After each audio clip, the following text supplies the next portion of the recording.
एक पासे पीर फरीद है, दूजा नानक वल ध्यान, दूजा नानक वल ध्यान। ये पीर दाता दी धरती चले शाह अनैत दी गल, ऊंचे बुरज लाहौर दे लए शाह हुसैना मल।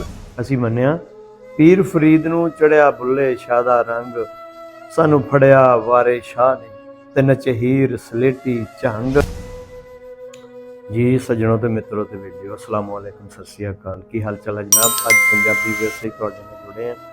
कुछ मुद्दत तो बाद कुछ गैप आ गया सी, आ जाते बड़े बड़े जिंदगी च वाक़यात हो जाते हैं, गैप भी आ जाते हैं। मैं क्या अज फिर जिहड़ा स्टार्ट करना ना वो चढ़दे ते लहंदे पंजाब के वीरियां दा मिलाप दे नाल असीं करना है। तो उम्मीद आ तुहाडे वास्ते एक मैसेज पैगाम और एक दावत चढ़दे पंजाब के वीरियां नूं स्पैशल। तो अर्ज किया जी, जाग पंजाबी जाग तू अपनी कर पछाण, पढ़ दरूद नबी दे उत्ते रब नूं सच्चा जान। पीर फकीर गौस कलंदर सब ने साडा मान, एक पासे पीर फरीद है, दूजा नानक वल ध्यान, दूजा नानक वल ध्यान। ये पीर दाता दी धरती, ये पीर दाता दी धरती चले शाह अनैत दी गल, ऊंचे बुरज लाहौर दे लए शाह हुसैना मल। ये शिमला बरी इमाम दा, ये शिमला बरी इमाम दा पैंदी मेहर अली दी चल।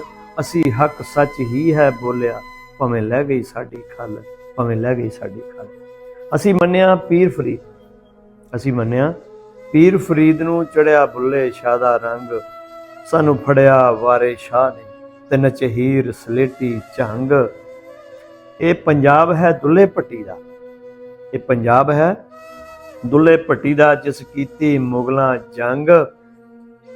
पंजाबी कूके विच मैदान दे, ये पीर फरीद दी मंग, ये पीर फरीद दी मंग। चढ़दे पंजाब दे वीरियां लई हुण कहंदा कदी आ ननकाणा वेखीए, कदी आ ननकाणा वेखीए ते लुधियाणियों घल प्यार। खा प्रशाद तू खो के ते कदी लै लंगर दी सार। कर गंगा इशनान तू, कदी कर गंगा इशनान तू ते कदी हज नूं हो तैयार। ये गल एहसान प्रेम दी जड़ी गई बार्डरों पार, जड़ी गई बार्डरों पार। बहुत शुक्रिया।